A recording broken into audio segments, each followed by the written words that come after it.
Dinheiro feliz, Ken Honda, a arte japonesa de fazer as pazes com seu dinheiro. Autor com mais de 7 milhões de livros vendidos. Honda fez os leitores investigarem os sentimentos que o dinheiro desperta, construindo um caminho de potencial riqueza. Prefácio. Seu dinheiro está sorrindo? Há alguns anos, tive uma experiência que se tornou inspiração para o conceito e o título deste livro. Uma mulher que eu havia acabado de conhecer numa festa perguntou se poderia dar uma olhada na minha carteira.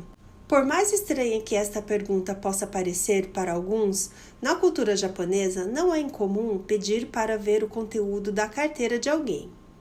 Como havia muita gente no salão, não tive medo de que ela fugisse com meus documentos ou com meu dinheiro.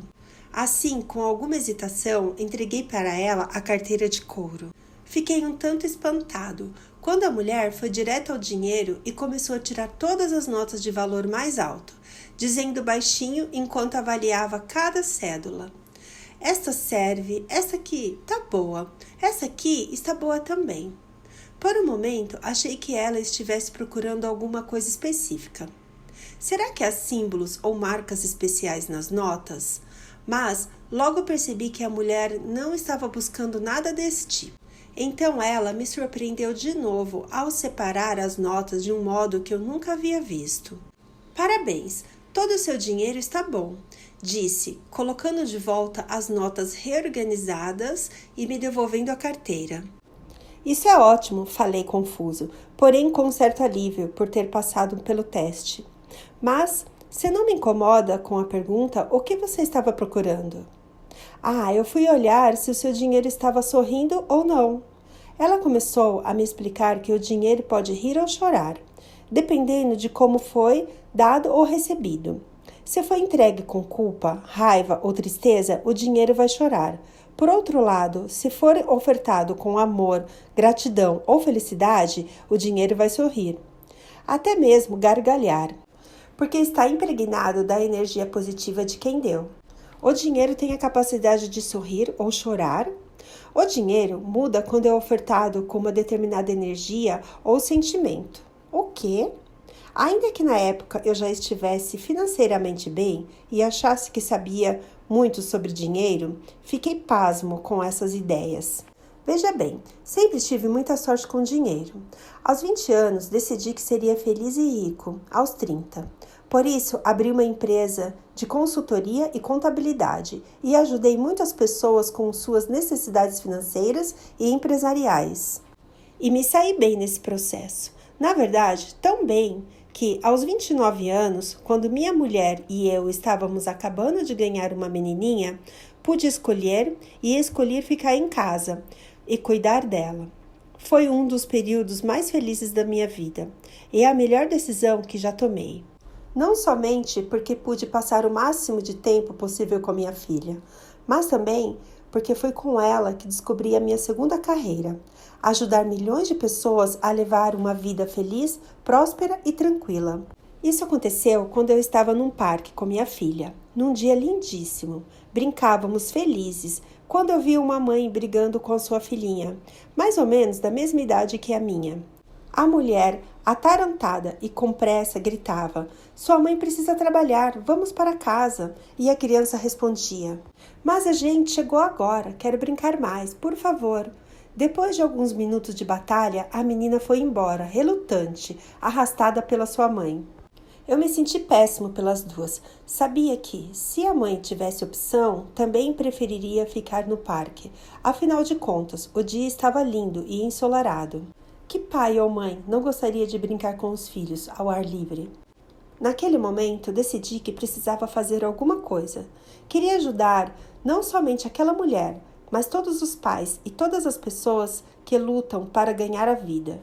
Queria reduzir a dor, o estresse e a frustração deles. Assim, naquela tarde mesmo, depois de minha filha ter se cansado de brincar, decidi que escreveria um texto curto para compartilhar as ideias que eu havia amadurecido ao longo de anos sobre ganhar dinheiro e prosperar. No começo, achei que escreveria 5 páginas, porém, ao terminar o dia, fiquei pasmo ao ver que havia escrito 26 páginas de uma vez. Estava tão empolgado que imprimi o texto, grampeei as folhas e comecei a distribuí-las para os amigos. Para minha surpresa, eles adoraram. Logo, desconhecidos começaram a me telefonar pedindo cópias do texto, sobre o qual tinha ouvido falar. Assim, durante vários dias, imprimi, grampeei e mandei cópias para quem desejasse. Rapidamente, me cansei de montar apostilas todo dia. Reclamei com um amigo sobre o processo e ele sugeriu uma gráfica local. O vendedor ao telefone me convenceu a encomendar uma tiragem de 3.000 exemplares para reduzir os custos e eu, sem pensar, concordei. Antes que eu percebesse, 2 caminhonetes chegaram à minha casa para deixar o que parecia um armazém cheio de caixas. Elas lotaram a sala da nossa casa. Imagine a cara da minha mulher. Como é uma pessoa ótima, ela me perdoou. Mais ou menos, deixaria passar com uma condição. Eu tinha 1 mês para me livrar de todas as caixas. E o que eu fiz? Comecei a dar livretos a todo mundo que eu conhecia e também a quem não conhecia. No entanto, depois de distribuir todos os exemplares, continuei a receber encomendas. A princípio, não sabia se as pessoas estavam pedindo porque o conteúdo era bom ou porque era grátis. Mesmo assim, sabia que havia descoberto alguma coisa. Quando cheguei a 100.000 exemplares doados gratuitamente, um editor me ligou e perguntou se eu estaria interessado em escrever um livro inteiro. Minha primeira reação foi: de jeito nenhum, não sou escritor. Mas o editor insistiu: você tem todo o tempo do mundo, por que não tenta?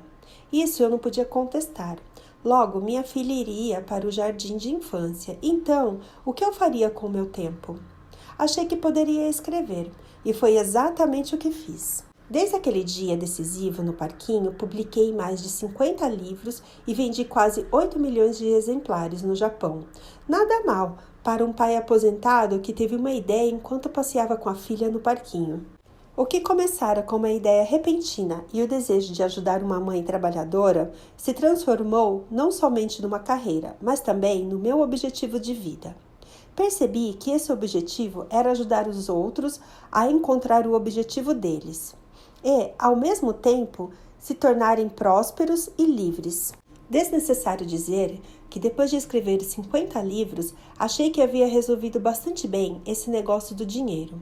Mas quando minha nova amiga, a misteriosa mulher da carteira, devolveu a minha carteira, comecei a refletir de novo sobre isso, como fizera tantos anos antes no parquinho. Dessa vez, comecei a pensar no dinheiro como energia. Dinheiro como energia. Segurando a carteira que a minha nova amiga acabara de me devolver, pensei: que alívio! Todo o dinheiro que ganhei ao longo dos anos veio de pessoas felizes, pessoas agradecidas e jubilosas. Então, me lembrei brevemente de como eu havia ganhado meu dinheiro. Tinha ajudado algumas pessoas a se tornarem bem-sucedidas, ricas e empoderadas. Ajudara outras a adquirir paz, alegria e gratidão. Pensei em como aqueles que pagavam se sentiam ao ler os meus livros ou ao assistir os meus seminários e cursos. Promovi seminários em todo o mundo para milhares de pessoas de cada vez. Então pensei nos meus livros e em como muitas pessoas mudaram de vida por causa deles. Trocaram de emprego, se casaram, tiveram filhos ou saíram de relacionamentos infelizes ou tóxicos. Ouvi falar de muitas que abriram empresas, algumas partiram do zero em seus empreendimentos e os transformaram em companhias de capital aberto. Também ouvi falar de outras que não ficaram fabulosamente ricas, mas se sentiam ricas e muito felizes, independentemente do que seu extrato bancário informava.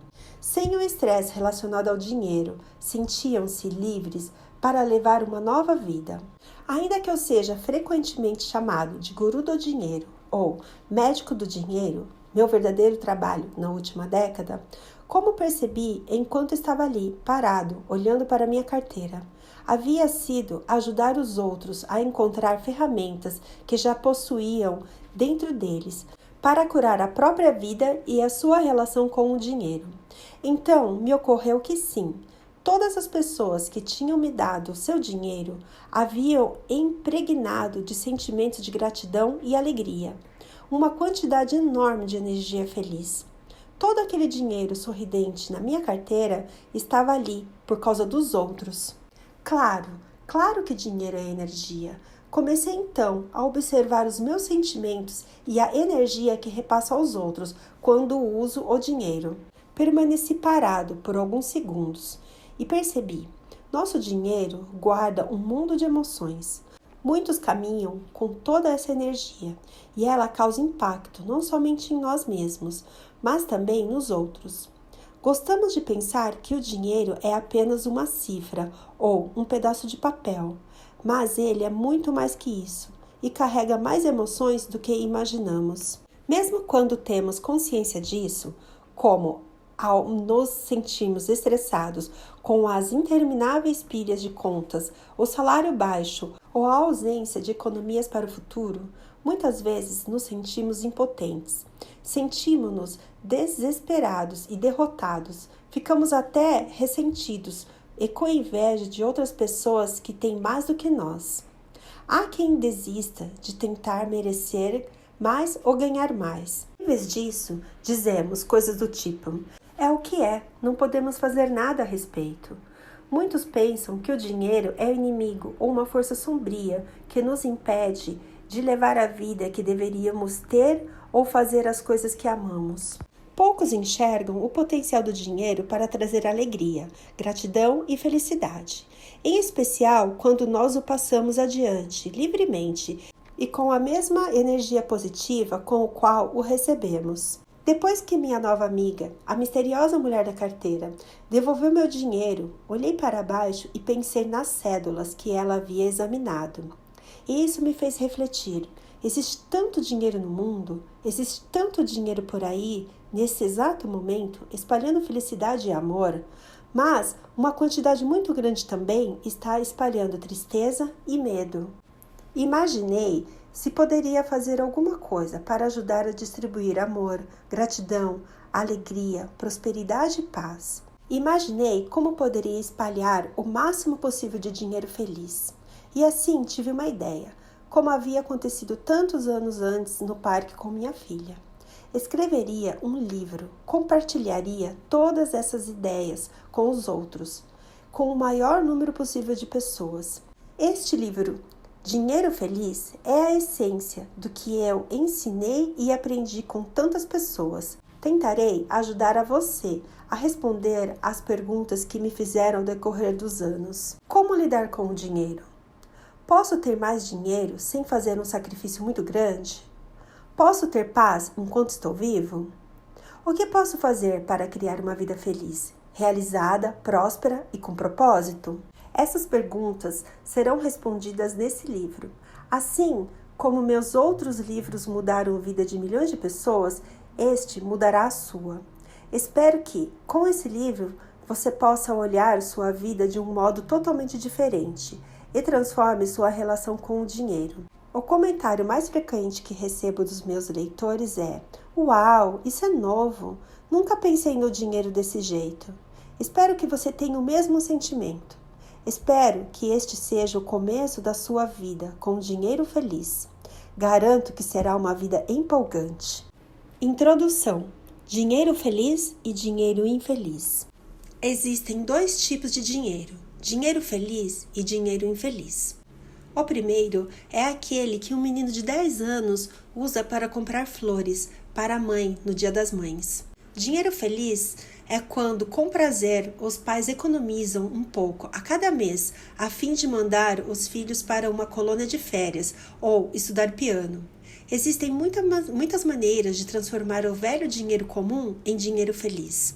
Ajudando um parente a sair de uma dificuldade, mandando uma contribuição para pessoas afetadas por uma catástrofe natural, vendendo biscoitos para ajudar um albergue de pessoas sem teto, investindo numa empresa ou um projeto comunitário, recebendo pagamento de clientes satisfeitos em troca de um trabalho ou um serviço. Todo dinheiro que circula com amor, carinho e amizade é dinheiro feliz. O dinheiro feliz faz as pessoas sorrirem e se sentirem profundamente amadas e protegidas. E, em muitos sentidos, é uma forma ativa de amor. Frequentemente, o dinheiro pode ajudar os outros de uma forma que nada mais consegue. Quando alguém está passando por uma grande dificuldade, como ter perdido a casa em um incêndio, pensamentos e orações e boas energias só ajudam até certo ponto. Mas garanto que o dinheiro auxiliará a família a se reerguer, comprar comida e obter um teto temporário. Só boas energias não resolvem o problema. Por outro lado, dinheiro infeliz é aquilo que você usa de má vontade para pagar o seu aluguel, suas contas e seus impostos. Não precisamos forçar muito a imaginação. Todos já tivemos contato com dinheiro infeliz. Pagando ou recebendo dinheiro como pensão alimentícia depois de um divórcio ruim. Recebendo salário por emprego que você detesta, mas não consegue largar. Pagando de má vontade faturas de cartões de crédito com juros astronômicos. Recebendo dinheiro de alguém que se ressente de ter que pagar, como um cliente insatisfeito que diz: "Você não merece, mas vou pagar só para honrar o contrato." Roubando, seja de quem for. O dinheiro que circula com frustração, raiva, tristeza e desespero é dinheiro infeliz. Esse tipo deixa as pessoas estressadas, desesperadas, ofendidas, deprimidas e às vezes violentas. Priva-as de sua dignidade, autoestima e gentileza. Sempre que você recebe ou gasta dinheiro com energia negativa, ele se torna dinheiro infeliz. Escolha o seu fluxo. Se existem 2 tipos de dinheiro, então só existem 2 modos de lidar com o dinheiro: num fluxo de dinheiro feliz ou de dinheiro infeliz. O fluxo que você escolher determinará os resultados da sua vida. Deixe-me ser claro, não importa quanto você ganha ou tem, é a energia com a qual o seu dinheiro é dado, recebido, que define o dinheiro feliz ou infeliz. O que você ganha, seja muito ou pouco, pode estar em qualquer fluxo. Em última instância, a escolha é sua. Se quiser estar no fluxo do dinheiro feliz, você pode optar por sentir agradecido quando você recebe o dinheiro e pode passá-lo adiante generosamente com alegria e entusiasmo. No entanto, com base na minha experiência com milhares de indivíduos que me procuraram em palestras e cursos buscando conselhos sobre finanças, percebi que é mais fácil falar do que fazer. A maioria das pessoas não dá atenção ao fluxo do dinheiro. Na verdade, eu diria que a maioria, percebendo ou não, já está num relacionamento profundamente comprometido e infeliz com o próprio dinheiro. E onde existe dinheiro infeliz, existem pessoas infelizes. Gente infeliz e dinheiro infeliz andam de mão dadas. Se a sua família, as pessoas em volta, na escola, no trabalho ou em grupos sociais estão no fluxo do dinheiro infeliz, há boas chances que você seja receptor de algum dinheiro seriamente ressentido, ingrato ou sem alegria. Como a maioria de nós não tem um relacionamento saudável com o dinheiro, passamos grande parte do nosso precioso tempo nos preocupando e brigando com ele. Alguns se ressentem do dinheiro e os consideram tão difícil de entender que nem querem pensar no assunto. Jamais, mesmo sabendo que precisarão lidar com o dinheiro em algum momento, evitam isso a todo custo. Estamos tão cansados de nos preocuparmos com a falta dele que sobra pouca energia para qualquer outra coisa na vida. Somos pressionados pela necessidade de trabalhar, pagar as contas e equiparar nossa condição à dos vizinhos. Isso se torna tão esmagador que não pagamos as contas, não contamos as notas que estão na carteira, evitamos olhar os extratos bancários. E então, os nossos problemas, como se fossem juros, vão se multiplicando.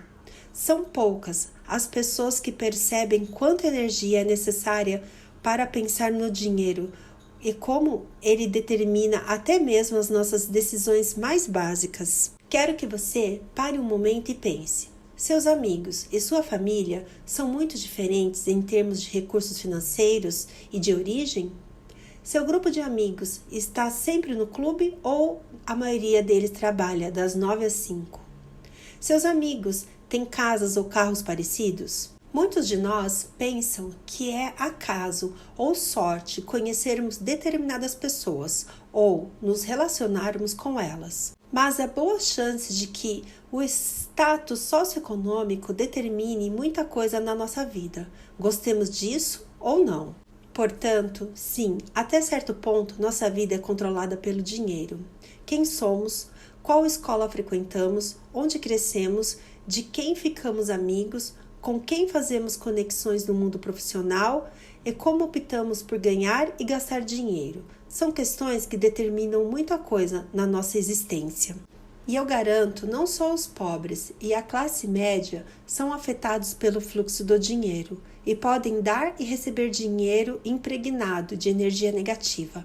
A classe média alta e os ricos também são influenciados pelo fluxo negativo do dinheiro. Muitos clientes meus, mesmo sendo mais ricos do que o lendário rei Midas, morrem de medo de perder o que têm. Não fazem ideia de como aproveitar o que conquistaram. Vivem estressados, tentando implacavelmente manter-se no mesmo patamar que os vizinhos. Claro que se o seu objetivo é ficar rico, você pode buscar isso. Porém, a maioria das pessoas percebe que ganhar uma fortuna não vai resolver todos os seus problemas. Na verdade, muitas sabem que nem precisam de muito para alcançar os seus ideais.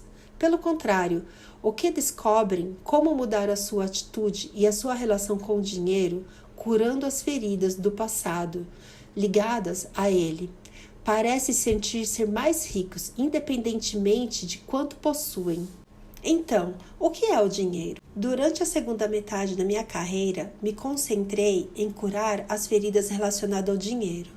Quando as pessoas percebem quais são essas feridas, como surgiram, como afetaram o seu cotidiano, começam a traçar prioridades saudáveis. Se você curar a dor que se associa ao dinheiro, sua situação financeira mudará completa e drasticamente. O seu dinheiro e, portanto, a sua vida. Reflete suas convicções sobre ele. Se você acredita que ele é abundante, que pode ser usado para o bem, ou ainda dado e recebido livremente, sua vida exterior refletirá essa mudança interna. Mas se você se apegar a mentalidades negativas e às falsas convicções sobre o dinheiro, que ele é ruim, que causa tragédias, que é a raiz de todo o mal que acontece na sua vida, pode apostar, sua realidade exterior vai reproduzir esse monólogo interno. Primeiras experiências com o dinheiro infeliz. Apesar de eu nunca ter pretendido virar um escritor que ajuda as pessoas a lidar com o dinheiro, minha busca pelo dinheiro feliz começou quando eu era muito pequeno.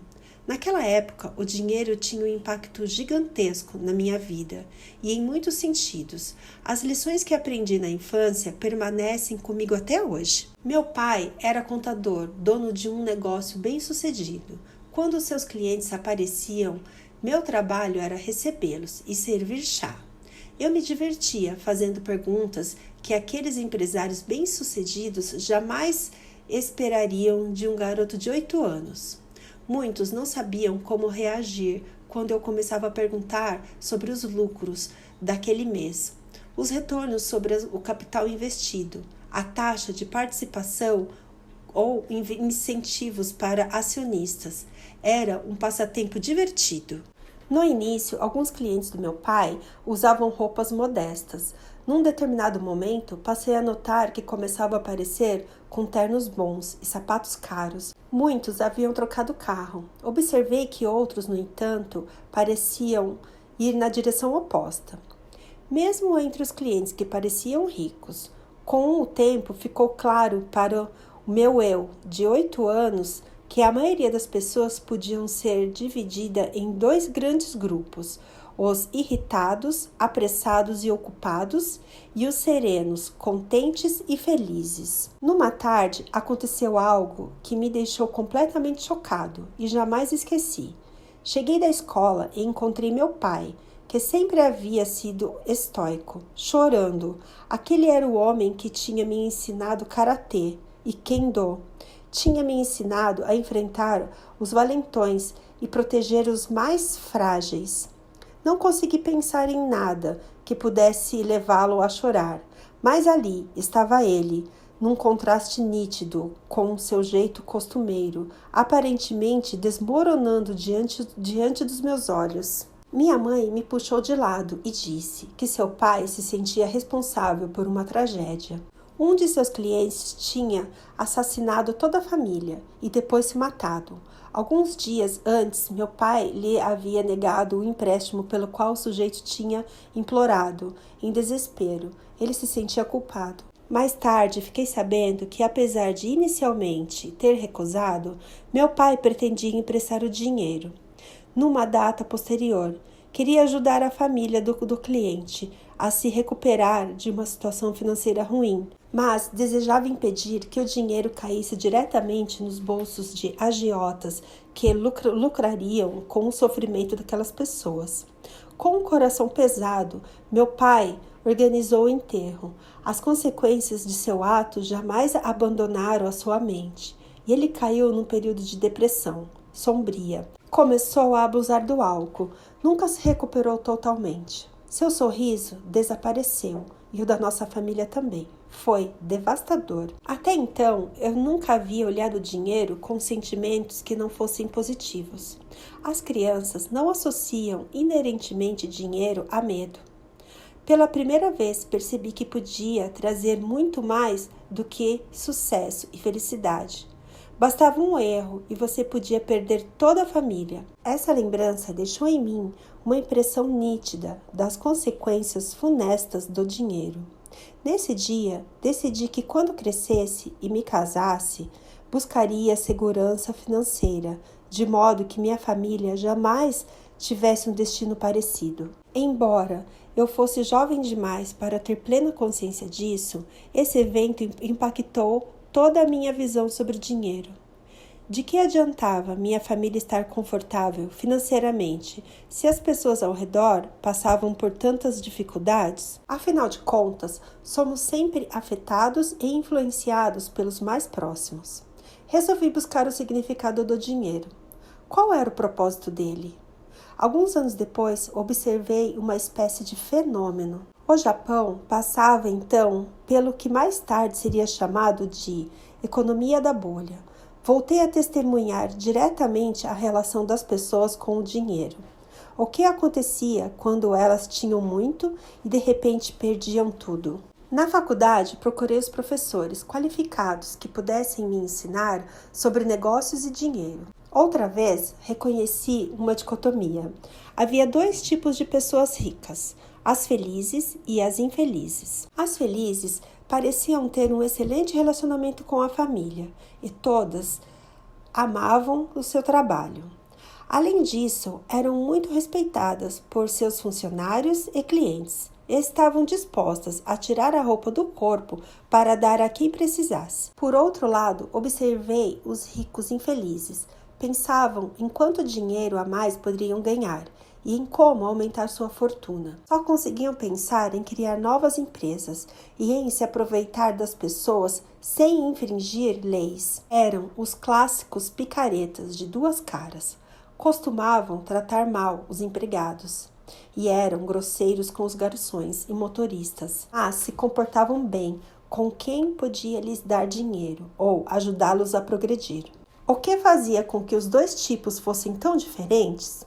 Eu sabia que devia existir um motivo por trás de cada comportamento. Também devia existir um tipo de fórmula, algo que explicasse aquilo. Porque algumas pessoas que tinham dinheiro eram felizes e generosas e outras não. Eu mal sabia que estava começando uma eterna busca pelo dinheiro feliz.